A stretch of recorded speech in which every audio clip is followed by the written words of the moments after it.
Sago. Almusal. Sago. Sago. Kumukulo na yung ating tubig. At ilagay na natin yung ating sago. Kulay green siya.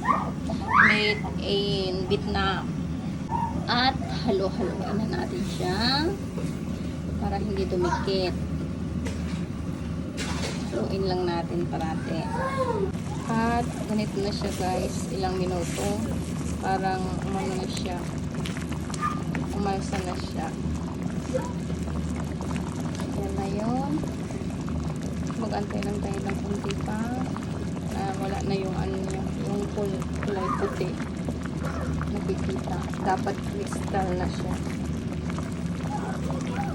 Ngayon siya guys. Ito na siya. Hayaan ko lang siya mag-cool down dyan.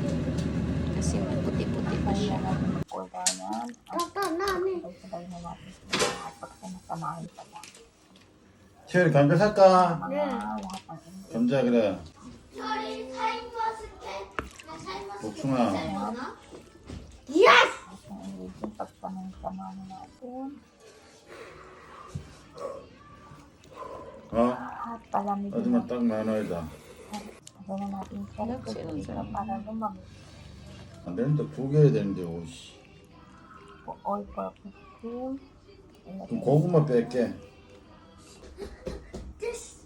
너 이거 다 들 수 있어? 보자. Basta natin na Mm. pag malamig. Dahil tag-init na, palagi akong gumagawa nito.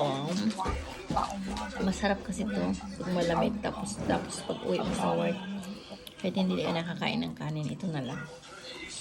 Delicious food. Breakfast namin. Tinapay. So, gagawa ko ng egg. Lagyan ko ng cheese, cheddar cheese.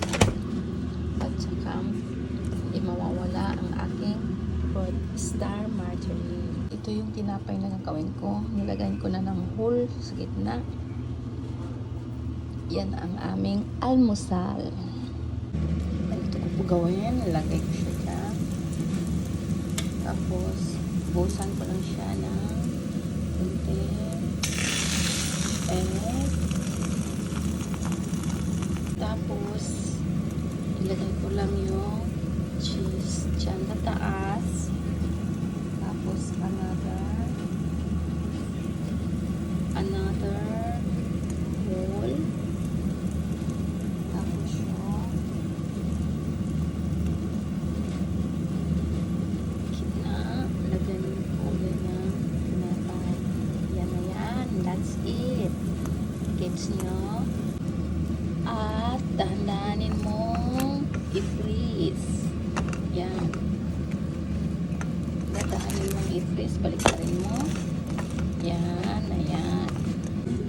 Pagkatapos mong lutuin, lagyan mo ng star ng buhay mo. Para medyo malilim yung star. Lagyan mo siya habang mainit pa. Lagyan mo ng star margarine. That's it.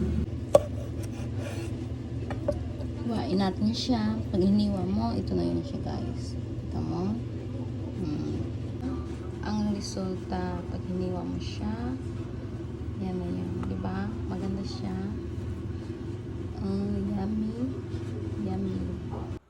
Tapos na yung answer nila. Ito yung answer at